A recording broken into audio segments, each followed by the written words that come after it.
Okay guys, everybody wondering how to put their 2015 Dodge Ram 1500 with this stupid thing into neutral. First you gotta pop this panel off.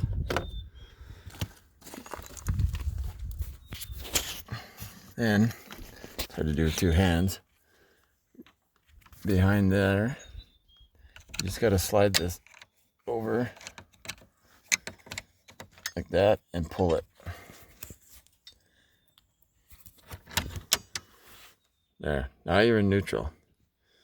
To get it back into neutral, you have to slide this back over. There she goes. Or back into drive mode, I should say. So if you're ever stuck and you have to put your truck in neutral, that's how you do it. Ciao.